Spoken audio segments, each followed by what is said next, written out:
우리 열왕기하 16장 또 시간 은혜를 나누겠습니다. 우리가 흔히 이제 정권이 바뀌면 이 기대감이 있습니다. 기대감이 있는데 여기 이스라엘이나 남쪽 유다도 마찬가지일 것입니다. 기대감을 가지고 그렇게 새 왕을 맞이할 것이지만 아하스가 과연 그렇지 못했습니다. 그렇지 못했다라는 관점 자체가 사실은 이제 복음에 입각해서 복음의 눈으로 보았을 때 기대에 미치지 못하였다. 그렇게 말할 수 있죠. 그러나 여기 유다 백성 또 이스라엘 백성 그들 그 자연인 그들의 눈에서 과연 아하스는 실망스러운 왕인가 라는 것에는 또 의문이 있습니다. 왜 그러냐 하면 이스라엘 백성이나 유다 백성들이 바라는 것이 무엇이냐라는 것이지요. 그들이 바라는 것이 단지 먹고 사는 것, 그저 전쟁 없고 평화롭고 이런 것이라면 아하스는 유다 백성들에게 기대에 부응하는 그런 왕일 수 있습니다. 이유가 뭐겠습니까? 지금 아하스는 이스라엘 왕들이 행했던 그 죄의 길을 따라가고 있잖아요. 이 이야기가 무엇입니까? 북쪽 이스라엘의 입맛에 맞는 왕이다 이 말입니다. 그렇다라는 얘기는 적어도 겉으로는 북쪽과 남쪽 유다 간의 평화는 적어도 유지될 수 있다. 그런 걸 보여주죠. 그러나 과연 사람이 다스리는 나라에 평화란 있을 수 있는가라는 겁니다. 여기 아하스가 이스라엘 왕들, 북쪽 이스라엘 왕들이 행했던 죄의 길을 따랐다. 이거는 무엇입니까? 평화의 제스처입니다. 북쪽 왕들 보시오. 나의 사상, 나의 종교도 당신들과 같이 하고 있습니다. 우리 적어도 이 종교로는 하나가 되었습니다. 유다 백성들이 좋아하겠지요. 이스라엘 백성들이 좋아하겠지요.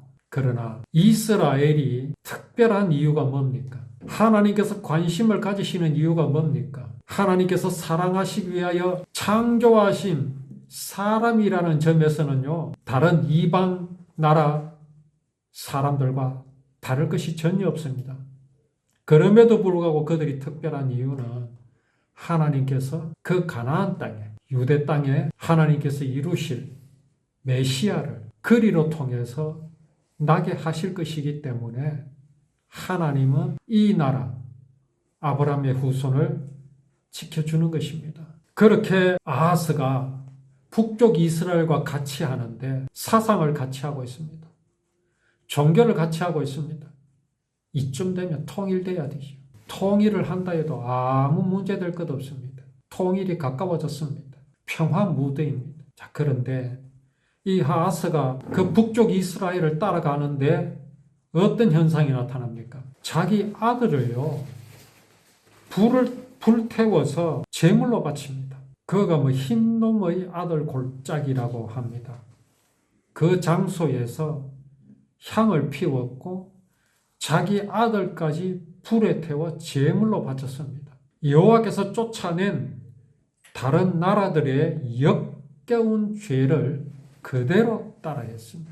아니, 아하스가 이스라엘 왕들의 죄의 길을 그대로 따라가는 것은 그 마음속에 어떤 생각이 있는 겁니까? 그래, 내가 한번 죽어버리라. 내가 한번 피를 보고야 말리라. 이런 마음이겠습니까? 아닙니다. 흔한 말로 잘 돼보자고 하는 것 아닙니까? 누가 나라를 말아먹으려고 하겠습니까? 누가 자기를 한번 죽어보겠다고 이거 하겠습니까? 내 아들을 불에 한번 태워보겠다고 그러하겠습니까? 아닙니다. 자, 하나님을 섬기는 것과 우상을 섬기는 것이 어떻게 지금 다른 모습으로 나타나고 있습니까? 우상, 바알과 아세라, 이게 왜 나타났습니까? 왜 북쪽 이스라엘은 이런 우상을 섬기고 또 아하스는 그 길을 따라가고 있습니까?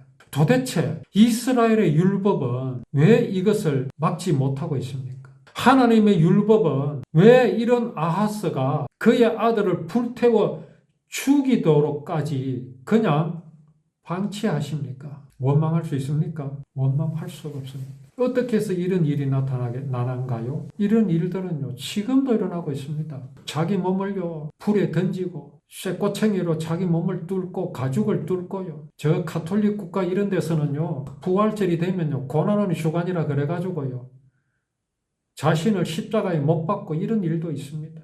왜 이럴까요? 율법에 그렇게 하라고 되어 있습니까? 이게요, 그 마음 속에서 하나님을 버렸기 때문에 나타나는 현상입니다. 하나님의 사랑과 은혜와 생명을 버렸으므로 나타나는 현상입니다. 생명이 되신 하나님을 버리게 되니까 인생은요, 눈앞이 캄캄해졌습니다. 캄캄해졌습니다. 하나님과 같이 되기 위해서 선악과를 먹고 난 뒤에 사람은 어떻게 됐습니까? 하나님께서 그런 아담과 하와를 찾으셨습니다. 부르셨습니다.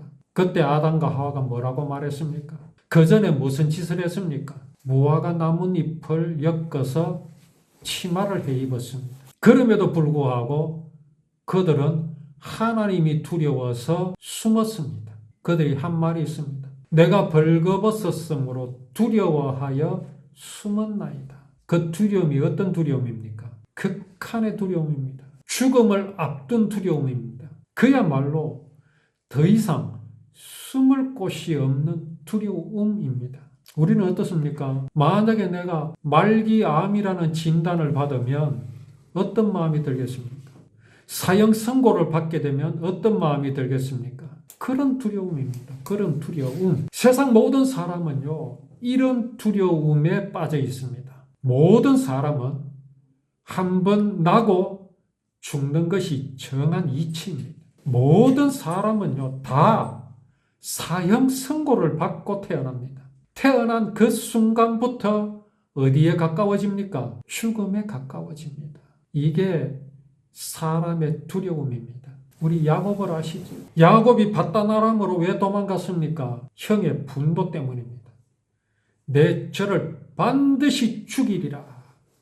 반드시 죽이리라. 이 형의 분노를 그의 어머니 리브가가 듣고 요셉을 피신시킵니다. 자, 야곱은 무엇을 듣고 갔습니까? 사형 선고를 듣고 언도를 받고 도망한 겁니다. 야곱이 밧단아람에 도착했습니다. 두려움이 사라졌겠습니까? 아하스가 왕이 되었습니다. 사망의 두려움이 아하스에게서 사라졌겠습니까? 왕이 되었는데 얼마나 큰 영광입니까? 자기의 명령이 없이는 수족을 놀릴 자가 없습니다. 죽어라 하면 죽어야 되고 살아라 살리면은 살릴 수 있는 권세가 왕에게 있습니다. 그 아하스가 왕이 되었으니 두려움이 사라졌겠습니까? 야곱이 밧단아람에 가서 장가들었습니다. 아들도 낳았습니다. 두려움이 사라졌겠습니까? 자기가 한눈에 반한 라헬과 결혼했습니다. 두려움이 사라졌겠습니까? 열심히 일해서 양떼도 늘어났고 소떼도 늘어났습니다. 두려움이 사라졌겠습니까? 12아들을 낳았습니다. 두려움이 사라졌겠습니까? 야곱에게는요, 떨쳐버릴 수 없는 운명이 있습니다. 우리 인생에게는 떨쳐버릴 수 없는 운명이 있습니다. 그게 뭡니까? 반드시 죽으리라. 태어나는 데는 순서가 있지만은요, 죽는 데는 순서 없습니다. 세상 모든 사람이 돈이 있으면 행복할 줄 알지요. 돈이 있으니 행복할 줄 알지만 그렇지 않거든요. 명예가 있어야겠구나. 명예를 얻습니다. 행복합니까? 명예만 되는 게 아니구나. 권력이 있어야 되겠구나. 권력이 있으면 행복합니까? 우리야 돈이 없어 봐서 모르지요. 한 10억이 있으면 행복할 것 같이 생각합니다. 내가 권세가 있으면, 권력이 있으면 행복할 것 같이 생각합니다. 그러나 내가 굳이 그거 가지지 않아도 하나님은 보여주십니다. 유명한 연예인들, 명예도 얻었고 돈도 얻었지만 그들이 극단적인 선택하는 거 우리 많이 목격하지 않습니까? 권력을 가진 사람들 어떻습니까? 천석군은 1000가지 고민이 있고 만석군은 10,000가지 고민이 있다고 하는 말이 있지 않습니까? 야곱은요, 점점 무엇이 다가옵니까? 죽을 날이 다가옵니다. 왜요? 야곱은 밧단아람에서 평생을 살 수 없는 사람입니다. 가나안 땅으로 반드시 돌아와야 합니다. 돌아와야 하는데 그날이 가까울수록 기뻐야 되는데 그날이 가까울수록 야곱은 초상집입니다. 겁이 납니다. 두렵습니다. 얼마나 두려웠으면요. 야복강 나루터에서 천사와 씨름했습니다. 건너지도 못했습니다. 다른 양떼들과 또 가족들을 먼저 보내고 자기는 뒤에 남았습니다. 왜 그랬습니까? 고향이 기쁨이고 즐거움이면 그럴 이유가 없지요. 그러나 그 가나안 땅에는 누가 기다리고 있습니까? 무시무시한 심판이 기다리고 있습니다. 사형이 기다리고 있습니다. 누굽니까? 내 저놈을 반드시 죽이리라 이를 갈고 있는 형이 있습니다. 에서가 있습니다. 이게 인생의 모습입니다. 자, 이런 인생은 무엇을 만들어내겠습니까? 자기를 방어하려고 하지. 살려고 합니다. 그게 바로 구원 아닙니까? 구원 받으려고 노력합니다. 그렇게 만들어낸 게 무엇이었습니까? 모화가 나뭇잎으로 만든 치마였습니다. 그러나 그것이 아담 하와의 두려움을 막아주었습니까? 아닙니다. 오히려 더 두려웠습니다. 그래서 숨었습니다. 오늘 여기 북쪽 이스라엘이 섬기는 그 우상, 이거 다 어디 겁니까? 하나님께서 주신 겁니까? 아닙니다. 하나님을 떠난 가인의 후손, 하나님을 떠난 이스마엘의 후손, 하나님을 떠난 에서의 후손들이 만든 겁니다. 하나님이 주신 가죽옷을 입지 않고 그것은 버리고 내가 스스로 나를 무장하겠다 한 것이 바로 이런 우상들입니다. 근데 그 우상이 요구하는 게 뭐였습니까? 나를 지켜줄 우상이 무엇을 요구하고 있습니까? 아하스가 보호받으려고 마음에 둔 저 북쪽 이스라엘이 섬기는 그 우상이 아하스에게 무엇을 요구했습니까? 끔찍하지 않습니까? 네 아들을 불태워라. 네 아들을 내게 바쳐라. 그러면 살려주겠다. 이게 사랑입니까? 이게요, 우상의 정체고 사단의 정체입니다.